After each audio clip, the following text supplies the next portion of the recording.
Neuvième partie, le dernier mot de la Salette. 30e jour, notre Seigneur Jésus-Christ doit redevenir le roi du monde et de la France. L'opposition avait imaginé de dire que la Salette n'était qu'un coup monté contre le gouvernement, à quoi Monseigneur Paulinier répondait en 1872.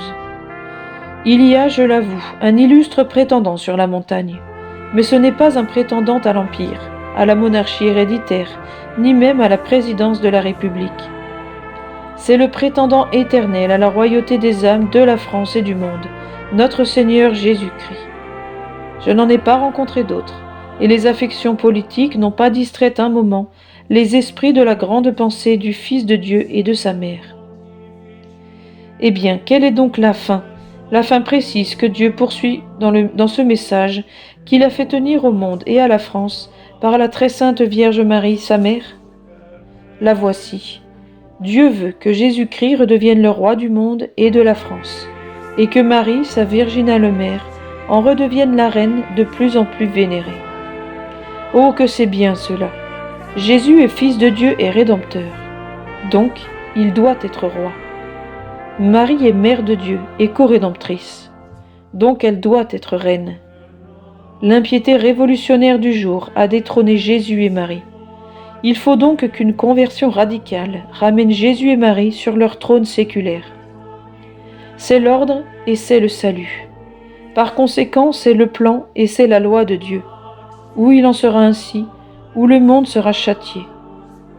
Daignez, ô bonne et douce dame, nous aider à méditer cette essentielle vérité que vous avez rappelée sur la montagne de la Salette. Premier point, Jésus-Christ doit redevenir le roi du monde et de la France. Quel charme délicieusement pénétrant y a-t-il dans une journée de pèlerinage passée sur la Sainte Montagne? Quel souvenir ineffaçable le cœur en conserve pour y trouver sans cesse des moments de joie et de consolation. Voici l'aurore du dimanche. Le dimanche est le beau jour de la Salette, depuis que la belle dame en a prêché le respect et l'amour. Il y règne je ne sais quelle paix mystérieuse. Assurément, le Seigneur se promène sur la Sainte Montagne, comme autrefois dans le paradis terrestre. Les 300 autres pèlerins des vacances de 1901 le savaient peut-être mieux que tout autre, car leur itinéraire avait appelé leur dimanche 1er septembre, journée d'hommage et de réparation au divin Rédempteur. De grand matin, les prêtres célébraient le saint sacrifice. Les laïcs environnaient les confessionnaux. À 6h30, la messe de communion commençait. Les cantiques sont ardents et pieux. L'assistance qui va, tout à l'heure, envahir la table sainte, prie avec une foi dont nos pèlerinages semblent avoir le monopole. On songe aux premiers chrétiens dans leur cénacle. Ce désert, cette plus grande proximité du ciel, ce voisinage des lieux où la Sainte Vierge a versé de chaudes larmes, tout saisit et jette en la présence de Dieu. Ô jour du dimanche si hautement vengé par Marie, ô communion consolant si bien le cœur de Dieu de la vilainie de ceux qui, suivant le mot de Notre-Dame, ne connaissent plus que la boucherie. Ô ravissante, ô céleste aurore! 9 heures vont sonner. Pourquoi les regards interrogent-ils dans le lointain la crête blanche de l'Aubiou? Il s'était, la veille au soir, couvert de nuages. Or, c'est mauvais signe, dirent des montagnards. Quelle déception alors si la pluie allait empêcher la procession du Saint-Sacrement. Cependant, la prudence réclamait ses droits. Il fut décidé qu'il valait mieux attendre. Le soleil, après tout, peut se montrer et chasser tous ces menaces de contretemps.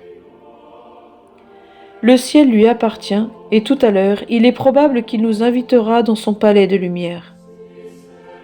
Dans ce cas, chantons d'abord la messe solennelle, et elle se chante avec un entrain qui témoigne d'une émouvante et vigoureuse piété. Après l'Évangile, un archiprêtre, 4 fois pèlerin de la Salette, fait entendre la parole de l'espérance. Respicite, regardez en haut, et levate capita vestra, et levez vos têtes. Coniam appropinquat redemptio vestra, car votre délivrance approche.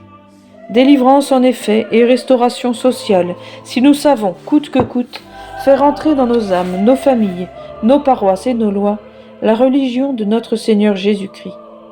Cette victoire tarde bien cependant. C'est vrai, mais pourquoi? parce que prêtres et fidèles, nous ne sommes pas encore assez convertis. Donc une poussée nouvelle. Ah, daigne Notre-Dame baigner nos âmes dans ses pleurs, afin de les purifier, de les embraser d'amour et de les rendre dignes de Jésus, comme des faveurs de renaissance religieuse et sociale qu'il nous réserve.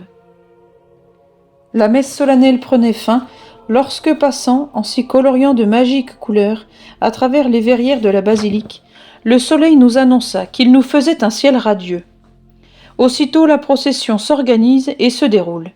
100 prêtres revêtus, 24 bannières déployées, cloches et bourdons sonnant à la volée, 600 voix chantant les hymnes liturgiques, 16 jeunes gens portant 8 par 8 le superbe dais du Saint-Sacrement.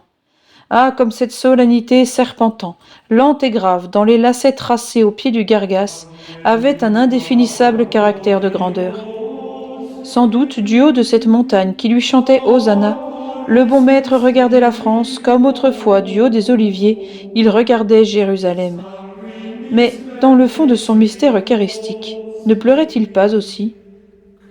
Midi allait sonner, que nous n'avions pas fini de chanter la salutaire hostie qui ouvre les portes du ciel, et à qui nous faisions un triomphe. O salutaris hostia. Rapides et joyeuses se passèrent les heures du repas et de la promenade dans la montagne. Voici 3 heures, c'est le moment des vêpres et du grand sermon. Le pèlerinage s'est attitré un missionnaire. Il se nomme le révérend père Oppenau de la Compagnie de Jésus. Quelle parole ardente, convaincue, entraînante. Après le Magnificat, il monte en chair et annonce qu'il vient affirmer, à libre et haute voix, la royauté de notre Seigneur Jésus-Christ, et qu'il compte sur la foi des pèlerins pour l'acclamer au fur et à mesure qu'il le leur demandera. L'époque d'ailleurs en est venue. Marie le demande. L'alternative va peut-être se faire impitoyable et le choix nous être retiré. Ou Jésus ou Bélial. La forte doctrine du missionnaire et son accent enflammé, les larmes des pèlerins et leurs vibrantes acclamations sont choses qui ne s'oublient pas. On les entend pour ainsi dire toujours répéter. Amour à Jésus-Christ, roi du monde. Gloire à Jésus-Christ, roi du monde. Amour et puissance à Jésus-Christ, roi du monde. À Jésus-Christ le XXe siècle, à Jésus-Christ le siècle des siècles. À 4 heures, un père de la Salette raconta, sur les lieux mêmes, comment le merveilleux divin débordait de l'apparition. À 5 heures, le vénéré directeur du pèlerinage, M. l'abbé Petit, fit aux prêtres, dans la casemate du couvent, une conférence sur la part de leçons que le clergé doit retirer du message de Marie. Ce furent des moments de pieux repos. Mais l'émotion reprit de plus belle, et cette fois les cœurs se serrèrent, tandis que les yeux se remplissaient de larmes, quand, à la tombée de la nuit, un moine bénédictin, prié de clore le pèlerinage, adressa à Notre-Dame non pas seulement les adieux du pèlerin, mais les adieux du proscrit. Proscrits en effet sont, à l'heure qu'il est, par leur patrie elle-même, devenus à force d'impiété une odieuse marâtre, proscrits les moines, proscrits les religieux, proscrites aussi les religieuses, sœurs du pauvre ou moniales du cloître, pour avoir quitté le monde et s'être attachées au service de Jésus-Christ, le roi du monde. Et demain, disait tristement le moine, il faut partir. On était si bien ici. C'est donc toujours partir ? Après tout, n'est-ce pas la vie ? Espérons que Marie nous conduira, qu'il nous sera réservé des jours meilleurs, et que la patrie nous sera ouverte encore. Ô Notre-Dame de la Salette, ô Notre-Dame des larmes, priez, priez, priez pour nous. La dernière procession fut, qu'on nous pardonne l'expression, féerique. Nos flambeaux formaient une longue traînée de flammes roses et bleues. Des feux de Bengale multicolores illuminaient les lieux de l'apparition, la chapelle du cimetière et la croix du Planeau. Nos cantiques, accompagnés des cloches, se répétaient d'écho en écho.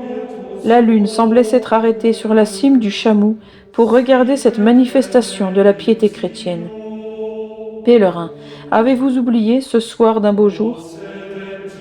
Enfin, l'adoration nocturne, silencieuse et recueillie, prolongea jusqu'à l'aurore nouvelle la contemplation de notre Seigneur Jésus-Christ, roi du monde et de la France. Christum regem adoremus dominantem gentibus.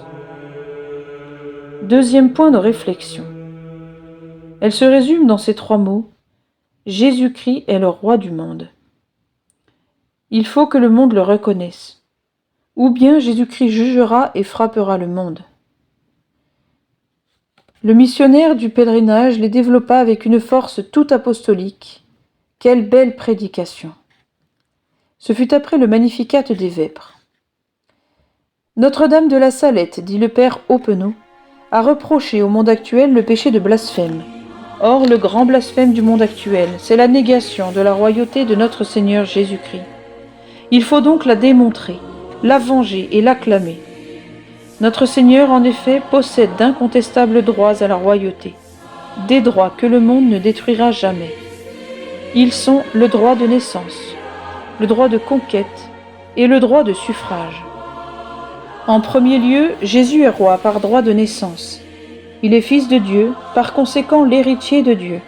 Voilà pourquoi Dieu, étant le maître absolu des mondes, lui a dit, et le prophète a vu cette scène sublime, « Tu es mon fils. Demande, et je te donnerai toutes les nations du globe en héritage. Je te sacre roi des rois. Va, ton royaume n'aura point de fin. » Contre ce sacre éternel, je vous le demande, qu'est-ce que peut bien valoir la misérable rébellion de la libre pensée? Mais en second lieu, Jésus est roi par droit de conquête. En effet, il a reconquis le monde sur le péché et sur la damnation. Il l'a reconquise au prix de tout le sang de ses veines. La croix, voilà son char royal. L'écriteau qui surmonte la croix, voilà son titre de souverain. Nous sommes bien le peuple de la conquête. Nous ne nous appartenons plus, car nous avons été rachetés et payés, certes un grand prix. Je le demande de nouveau, quel est donc le monde qui oserait contester cet achat divin que le Fils de Dieu a signé de son propre sang? Enfin, Jésus est roi par droit de suffrage. Oui, tout peuple chrétien l'a librement choisi pour son roi. Au baptême, n'a-t-il pas été dit « Je renonce à Satan et je reconnais Jésus-Christ seul pour mon maître et roi ». À la première communion, ce serment n'a-t-il pas été renouvelé par serment conscient et libre? Voilà donc serment sur serment, acclamation sur acclamation. Pour tout dire, voilà Jésus-Christ élevé sur le trône par nos plus libres suffrages. Et quel monde aurait l'audace de se parjurer? Le monde, pourtant, s'est divisé en deux camps. Dans l'un, vous entendez le cri de la haine, haine diabolique. Nous ne voulons pas que le Christ règne sur nous. Dans l'autre a retenti le cri de l'amour, amour prêt à lutter jusqu'au sang. Qu'il est fier ce cri de l'amour. Il faut que le Christ règne. Ce combat dure depuis bientôt 2000 ans. Mais envers et contre tout ennemi, notre Seigneur Jésus-Christ est roi depuis bientôt 2000 ans. Il est vrai qu'un peuple peut s'opiniâtrer dans la négation de cette royauté du Christ. Il est vrai qu'il peut préférer s'agenouiller devant la déesse Raison, devant l'impudique Vénus, ou devant ce drapeau sinistre qui porte cette devise « Ni Dieu ni maître ». Mais alors vient le tour de la juste colère de Dieu. Son sceptre se change en un fléau d'airain, et cela fait frissonner. Où sont les impies qui ont voulu se mesurer avec le Très-Haut? Répondez, Nabucodonosor, Alexandre, César, Napoléon, qui aviez rêvé d'asservir l'humanité. Et notre France? Elle a passé par la guerre de 100 ans, par la guillotine de 1793, par les désastres de 1870. Aujourd'hui, quoi qu'elle dise, elle est sous le coup des menaces de la Salette. Elle tremble, elle pâlit, car quel est son avenir religieux, social et même national? On ose y songer. Ah, Dieu veuille, oui, Dieu veuille qu'elle revienne enfin à cette foi des aïeux, qui se traduisait par ce cri d'amour « Vivat Christus, qui amat Francos ». Vive le Christ qui aime les Francs. Troisième point, nos résolutions. On dit que l'on se ressent du milieu dans lequel on vit. Eh bien, si peu que ce soit, est-ce que je ne souffre pas de cette atmosphère tout imprégnée d'esprit révolutionnaire? J'ouvrirai donc de plus en plus les yeux, et je verrai nettement que cette révolution dont nous avons aujourd'hui l'effrayant spectacle est premièrement et par-dessus tout une révolte contre la royauté et contre les lois de notre Seigneur Jésus-Christ. J'en conviendrai avec plus de raisonnement chrétien et le dirai avec moins de respect qu'humain.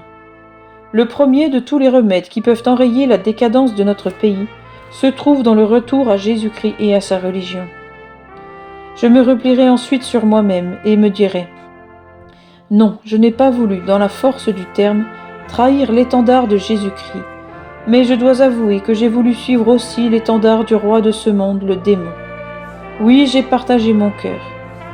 Par le fait, chaque fois que la mode, le plaisir, une ambition même mesquine, une tentation d'indifférence ou de paresse, une heure d'entraînement ou de lâcheté, chaque fois en un mot qu'un souffle mondain et irreligieux m'a poussé en avant, je n'oserais pas affirmer que j'ai toujours résisté, que j'ai toujours fait acte de foi vigoureuse, que j'ai toujours défendu l'étendard du roi de mes libres suffrages, notre Seigneur Jésus-Christ.